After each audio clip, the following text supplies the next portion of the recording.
आइए जानते हैं आज की प्रमुख अंतर्राष्ट्रीय खबरों को। उससे पहले एक नजर आज के हेडलाइंस पे। महाराष्ट्र में बीजेपी ने विधायक दल की बैठक के लिए नियुक्त किए केंद्रीय पर्यवेक्षक। निर्मला सीतारमण और विजय रूपाणी जाएंगे मुंबई। आम आदमी पार्टी में शामिल हुए अवध ओझा, अरविंद केजरीवाल ने दिलाई सदस्यता। सर्वदलीय बैठक में बनी बात, कल से संसद में थमेगा हंगामा। चक्रवाती तूफान में फेंगल से यातायात प्रभावित, इस तरह से पड़ने जा रहा है चक्रवात का असर। सीरिया में अचानक बशर अल असद के खिलाफ विद्रोही गुटों के उभार की वजह। डॉलर की दादागिरी या अमेरिका का सबसे बड़ा डर।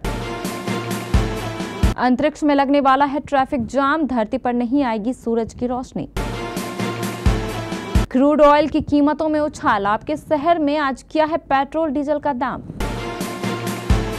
करीना कपूर को मिला बेस्ट एक्ट्रेस का अवार्ड, तो दिलजीत दोसांझ बने बेस्ट एक्टर। और बीसीसीआई ने ठुकराई पाकिस्तान की मांग, फिर से लटका चैंपियंस ट्रॉफी विवाद पर फैसला।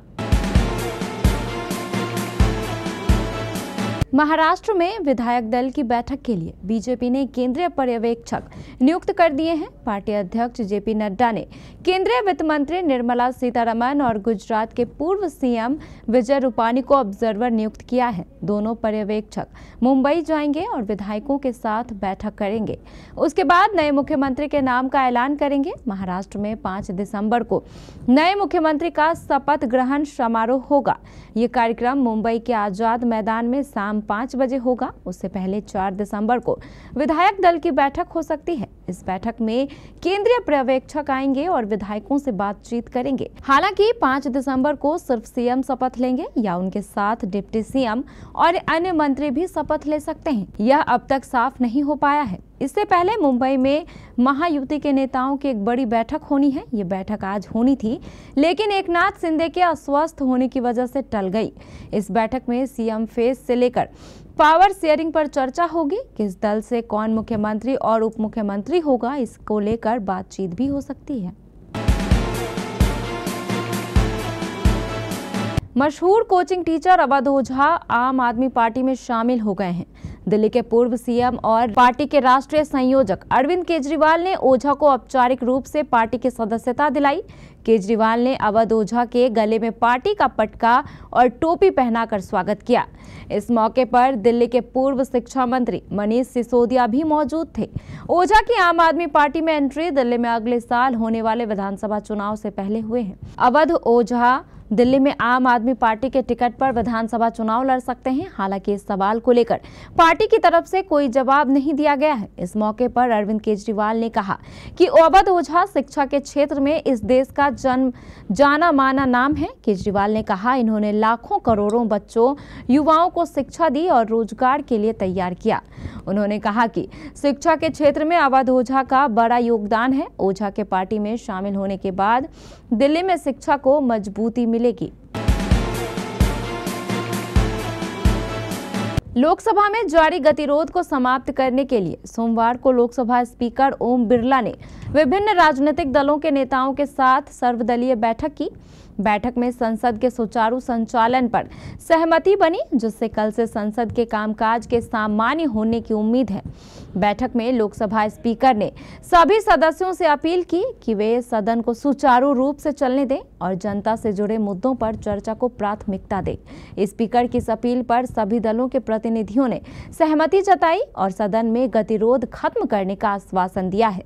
हम आपको बता दें कि संसद में जारी गतिरोध को समाप्त करने के लिए सोमवार को सत्तारूढ़ भाजपा और विपक्षी दलों के बीच सहमति बनी है। संसदीय कार्य मंत्री किरेन रिजिजू ने भरोसा जताया कि लोकसभा और राज्यसभा की कार्यवाही मंगलवार से सुचारू रूप से चलेगी। लोकसभा स्पीकर ओम बिरला ने विभिन्न दलों के फ्लोर नेताओं के साथ बैठक की, जिसमें यह सहमति बनी।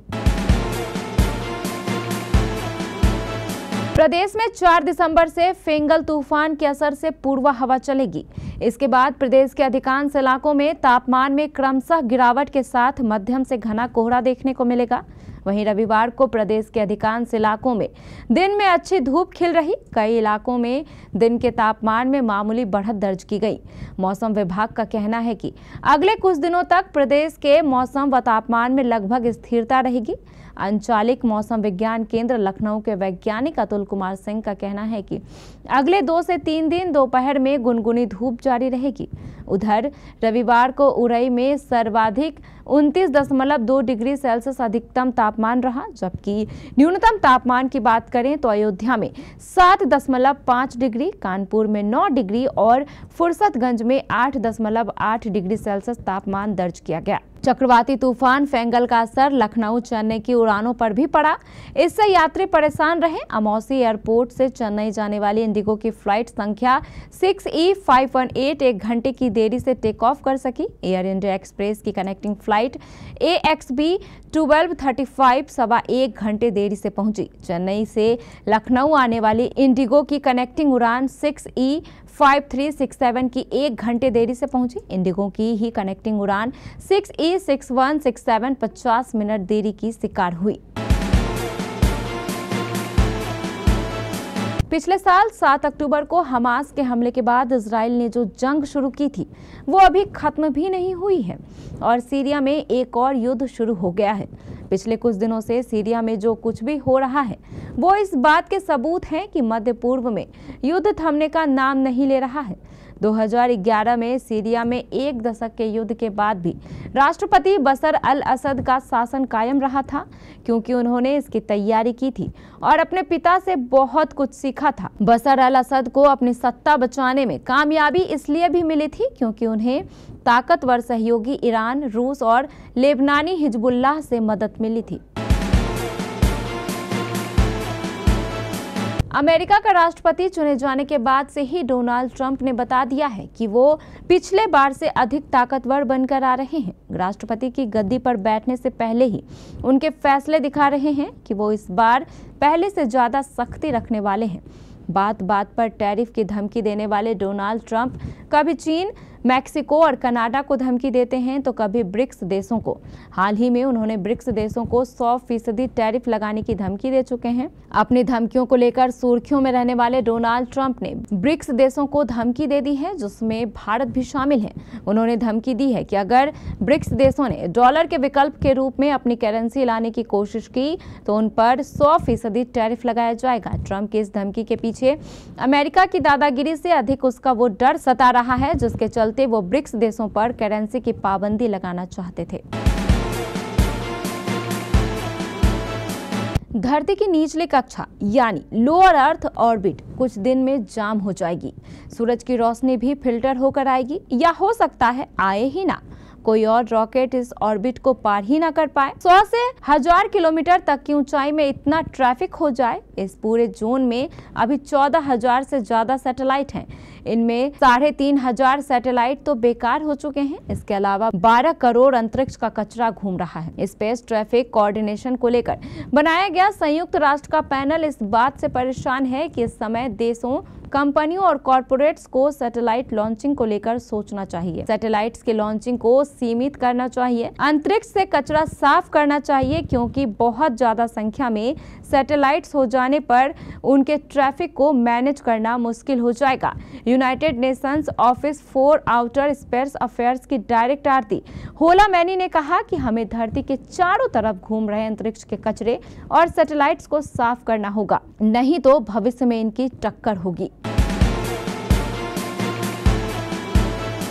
अंतर्राष्ट्रीय बाजार में कच्चे तेल की कीमतों में उछाल देखने को मिल रही है। आज यानी 2 दिसंबर 2024 की बात करें तो ब्रेंट क्रूड $72.20 प्रति बैरल, जबकि WTI क्रूड $68.34 प्रति बैरल पर कारोबार कर रहा है। राष्ट्रीय तेल कंपनियों द्वारा हर रोज पेट्रोल डीजल की कीमतें अपडेट की जाती हैं। भारतीय तेल कंपनियों के लेटेस्ट अपडेट के मुताबिक भारतीय बाजार में पेट्रोल और डीजल की कीमतों में आज कोई फेरबदल देखने को नहीं मिला। भारतीय ऑयल मार्केटिंग कंपनियां अंतर्राष्ट्रीय बाजार में कच्चे तेल की कीमतों की समीक्षा के बाद रोज पेट्रोल और डीजल के दाम तय करती हैं। हालांकि लंबे समय से पेट्रोल और डीजल की कीमतें स्थिर हैं। भारतीय तेल कंपनियों ने आज सोमवार 2 दिसंबर 2024 को भी सभी महानगरों में पेट्रोल और डीजल की कीमतों में बदलाव नहीं किया। अलग अलग इलाकों में पेट्रोल डीजल का रेट। नई दिल्ली में आज पेट्रोल की कीमत 94.72 रुपए प्रति लीटर और डीजल की कीमत 87.62 रुपए प्रति लीटर है। मुंबई में पेट्रोल की कीमत 104.21 रुपए और डीजल की कीमत 92.15 रुपए है। इसके अलावा कोलकाता में पेट्रोल की कीमत 103.94 रुपए प्रति लीटर व डीजल की कीमत 90.76 रुपए प्रति लीटर है। इसके अलावा चेन्नई में पेट्रोल की कीमत 100.75 रुपए प्रति लीटर और डीजल के दाम 92.34 रुपए प्रति लीटर है। Much awaited film fair OTT awards 2024 का 5वां एडिशन रविवार 1 दिसंबर को मुंबई में होस्ट किया गया। इस अवार्ड फंक्शन में एक्टर्स, डायरेक्टर्स, सोनर्स और टेक्निकल क्रू सहित कई मशहूर हस्तियों ने शिरकत की। संजय लीला भंसाली की हीरा मंडी, दी डायमंड बाजार और इम्तियाज अली निर्देशित अमर सिंह चमकीला ने फिल्म फेयर OTT अवार्ड्स 2024 में कई ट्रॉफियां अपने नाम की। हीरा मंडी, दी डायमंड बाजार को 16 कैटेगरी में सबसे ज्यादा नॉमिनेशन हासिल हुए थे। इसके बाद गन्स एंड गुलाब को 12 नॉमिनेशन और काला पानी को 8 नामांकन मिले थे। Kota factory season 3, made in heaven season 2 और मुंबई डायरीज सीजन 2 में से हर किसी को 7 नॉमिनेशन मिले थे। फिल्म फेयर के अनुसार इस साल बनी बेस्ट सीरीज और वेब फिल्मों के विनर्स को सम्मानित किया गया। चैंपियंस ट्रॉफी मामले में पाकिस्तान क्रिकेट बोर्ड चाहता था कि हाइब्रिड मॉडल स्वीकार करने के एवज में उसका भी फायदा हो जाए और BCCI भी संतुष्ट हो जाए। दरअसल PCB का कहना था कि भारतीय टीम उनके देश नहीं आना चाहती तो आगामी इवेंट्स में पाक टीम भी खेलने के लिए भारत नहीं जाएगी। उसके लिए भी हाइब्रिड मॉडल को लागू किया जाना चाहिए। साफ तौर पर समझें तो पाकिस्तान की ओर से भारत पाक मैचों को दुबई में करवाए जाने की मांग रखी गई थी। अब एक नया खुलासा हुआ है कि BCCI ने भारत बनाम पाकिस्तान अगले मैचों को हाइब्रिड मॉडल के तहत करवाए जाने की मांग को ठुकरा दिया है।